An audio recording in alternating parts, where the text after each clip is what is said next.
반갑습니다.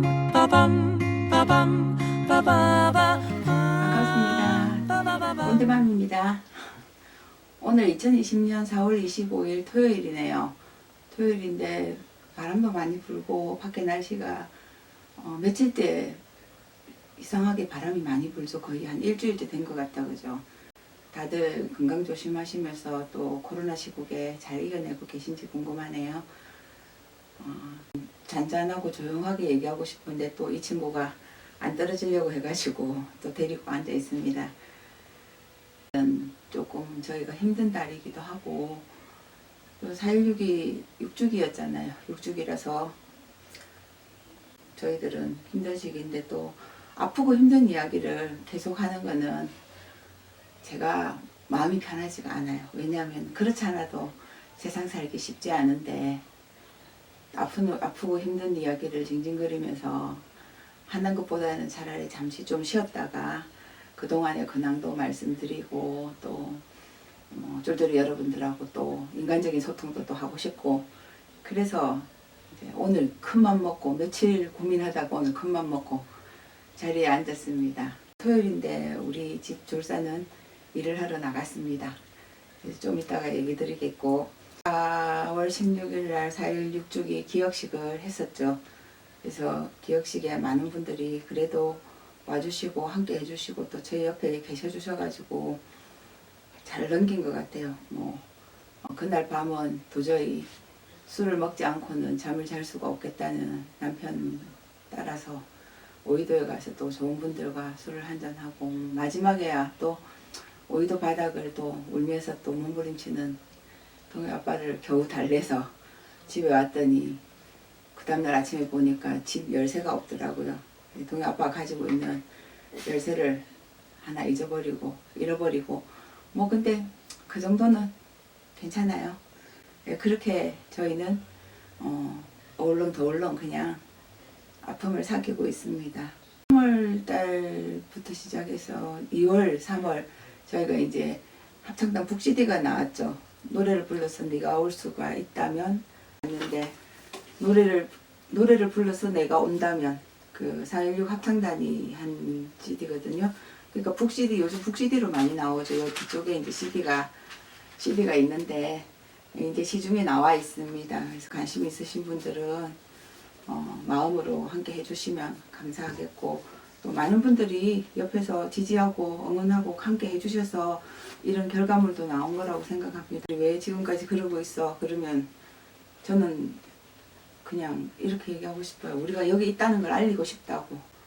우리가 아직까지 답답한 마음이 풀어지지 않았고 납득이 되지 않는 문제들이 있기 때문에 진상규명을 위해서라도 부모가 끝까지 남아 있어야 된다고 그렇게 말씀드리고 싶어요. 마음이 좀 많이 단단해졌을 때 그때 이제 제가 겪은 세월호를 한 가지씩 궁금증도 물어보고 풀어보려고 합니다. 아직은 때가 아닌 것 같아요.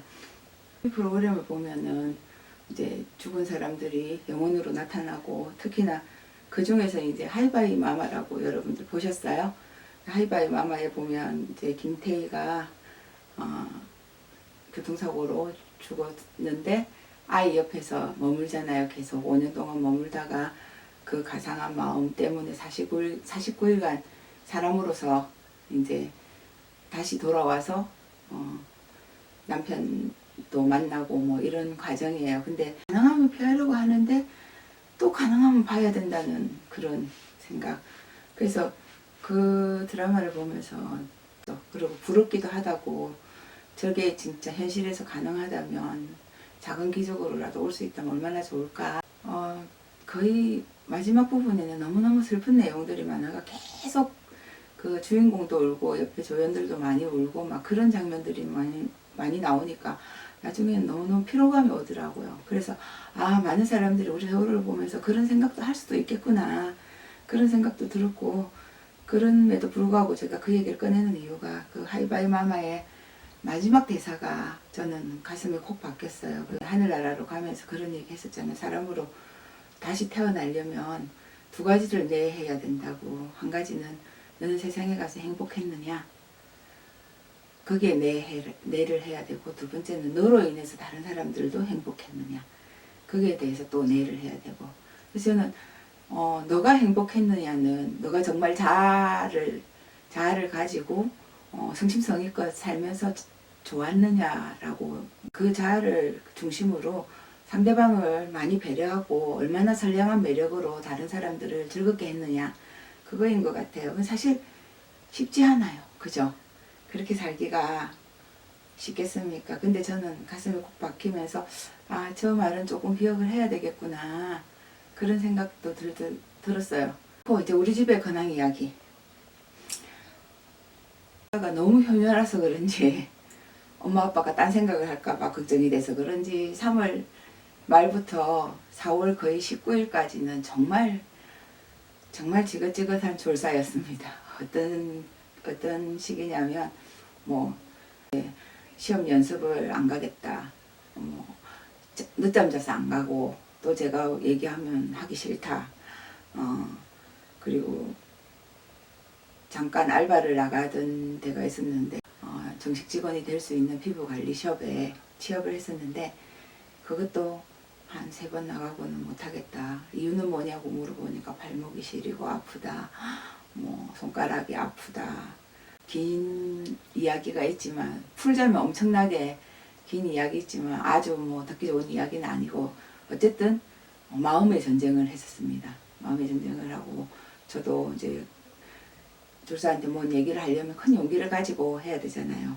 그래서 잔소리 아닌 잔소리도 하게 되고, 본인은 본인대로 서러워서 울기도 하고, 그런 시기를 보냈습니다. 출근을 해야 되는데 안 나가겠다는 거예요. 그래서 너 그러면은 뭐 할 거냐 하니까 알바할 거예요. 그 무슨 알바 할 건데 하니까 알아보고 있어요. 알바가 누구나 다 할 수 있지만 누구나 다 쉬운 건 아니다. 근데 나는 너가 알바하는 것도 적극, 뭐든 한다면 나는 적극 좋다. 누군가를 해를 끼치는 게 아니라 네 스스로가 뭔가 네 자신을 위해서 뭔가 한다면 나는 뭐든지 좋다. 근데 더 이상 잔소리가 하기 싫더라고요. 4월 초에는 제가 졸사한테 네가 아빠 회사 갔다 오면 밥도 차려주고 해라고 하면서 3박 4일 정도를 부산을 갔다 왔습니다. 갔다 왔더니 조금 이제 아빠 밥도 차려주고 조금 달라져 있었지만, 그래도 일은 하기 싫다고 내가 원하는 것을 얘기할게 하면서 약간의 압박을 했어요. 일주일에 5번은 아침 9시에 나가서 6시에 들어오나, 다른 사람 일하는 만큼 나가서 뭔가를 해라. 뭐든. 어쨌든 신나게 놀든 신나게 일을 하든 뭘 하건 간에 나갔다가 들어오나, 하루 종일 아무것도 안 하고 있는 거는 나는 너무 싫다. 너 이제 성인이니까 5월 말부터 밥값을 내라. 사람은 밥값은 하고 살아야 된다. 성인이 되면 너 이제 학교도 자퇴하고 공부도 하는 것도 아니니까 뭔가를 해야 되지 않겠냐. 이제 시험도 쳤죠. 시험도 치고 했는데 되게 섭섭해하는 표정이 역력하죠. 그런데 그래도 9시에는 나가더라고요. 착하긴 해요. 힘들죠. 서로 많이 힘들고, 뭔가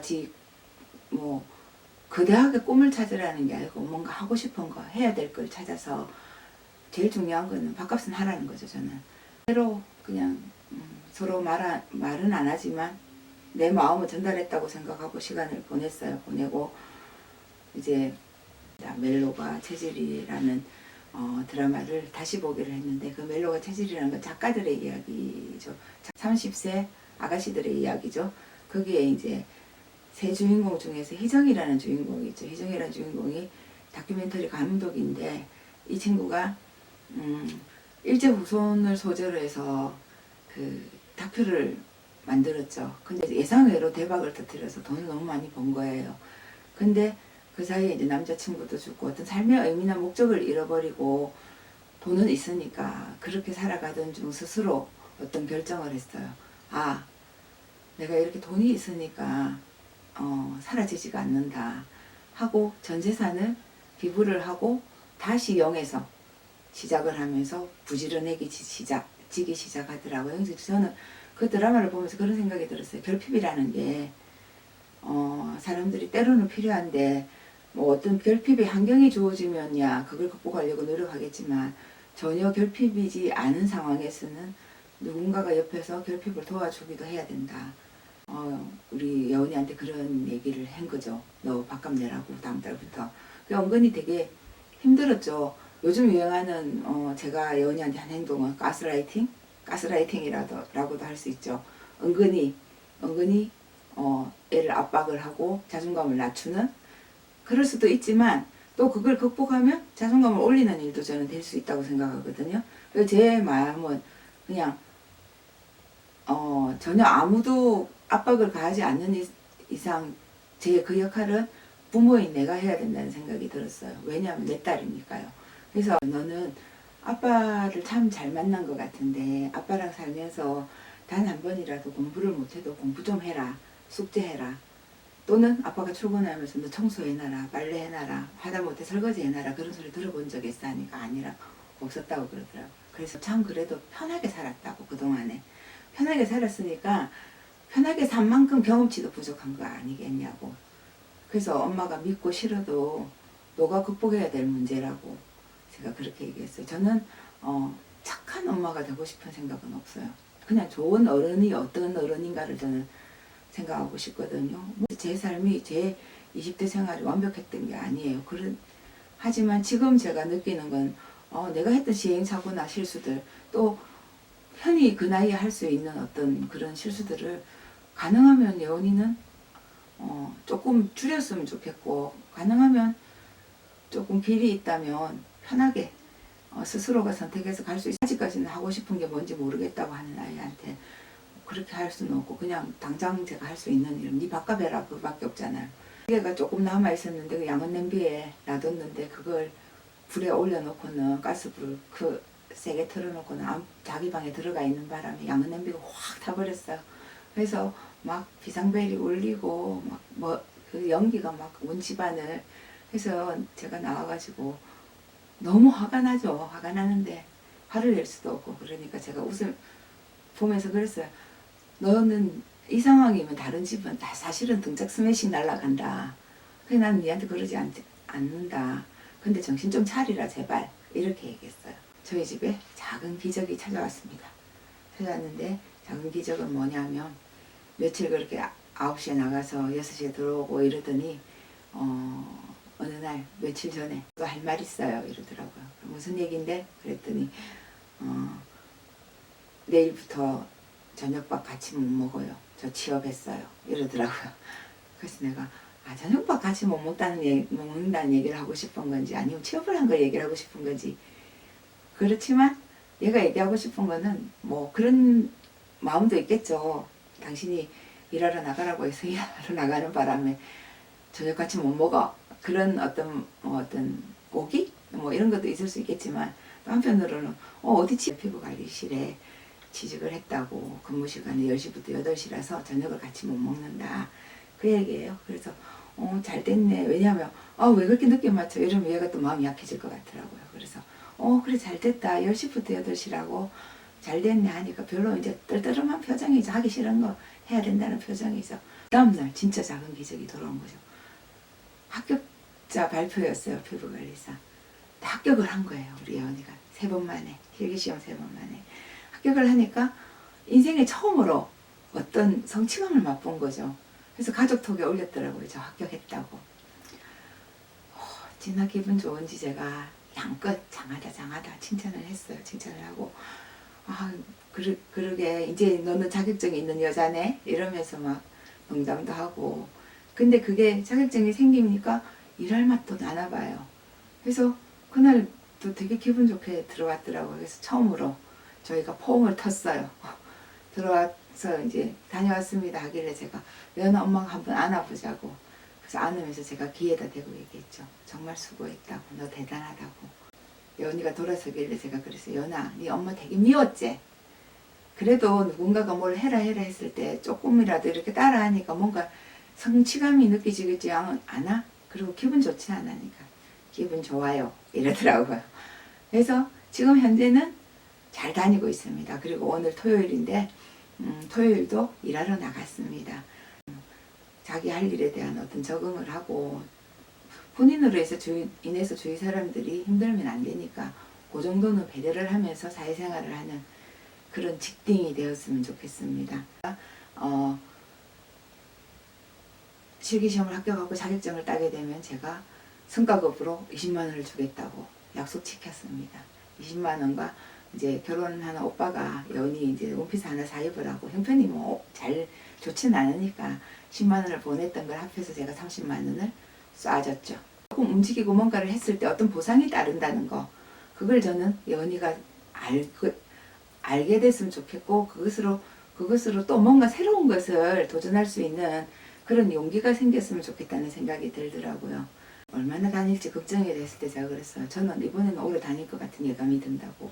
왜냐하면 한번 맛봤기 때문에 내가 뭔가를 싫어도 뭔가를 했을 때 거기에서 따라오는 어떤 대가들을 맛봤기 때문에 충분히 극복하고 할 수 있을 거라고 생각합니다. 쫄쫄이 여러분들도 그런 시간들을 보내고 있을 수도 있어요. 막연히 내가 뭘 해야 될지도 모르겠고, 또는 가족관계에서 이 불편함을 어떻게 해소해야 될까. 근데 한 가지는 있어요. 용기를 가지면 돼요. 내가 먼저. 저는 연희 방에 할 말이 있어서 문을 두드릴 때 심호흡을 한 3번은 하거든요.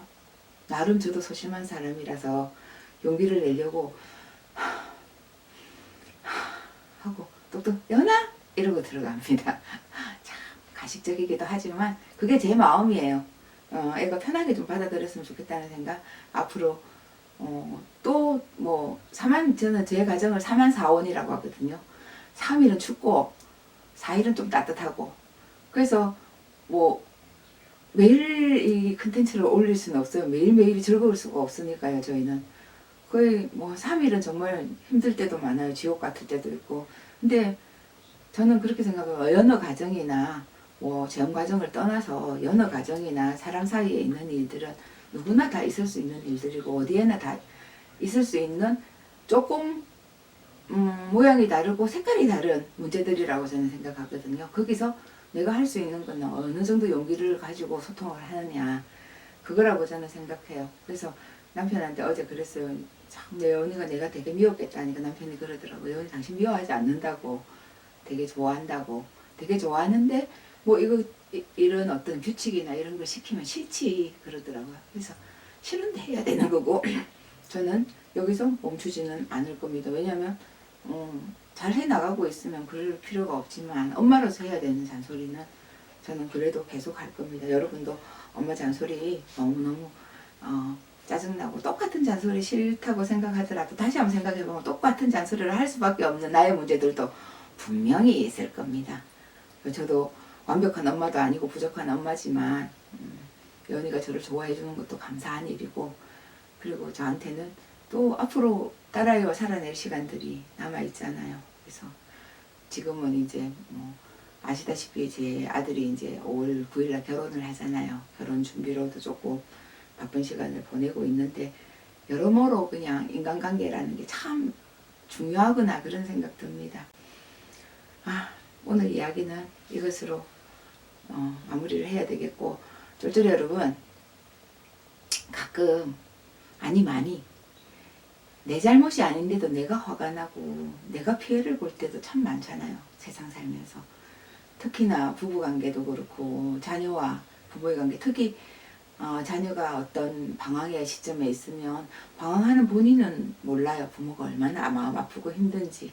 근데 부모는 내가 잘못한 것이 아님에도 굉장히 마음이 아프고 쓸쓸하고 그렇거든요. 또 친구 관계도 그렇잖아요. 조금 더 이기적인 애들은 몰라요. 자기로 인해서 내가 얼마나 피곤하고 지치고 짜증이 나는지. 근데 오히려 착하고 선한 사람들이 더 상처를 입고 거기서 주눅이 들고 거기서 힘들어해요.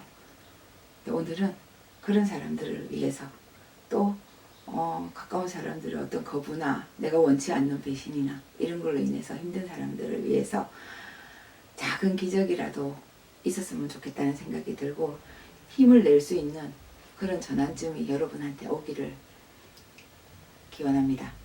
아자, 쫄쫄이들 화이팅! 힘냅시다!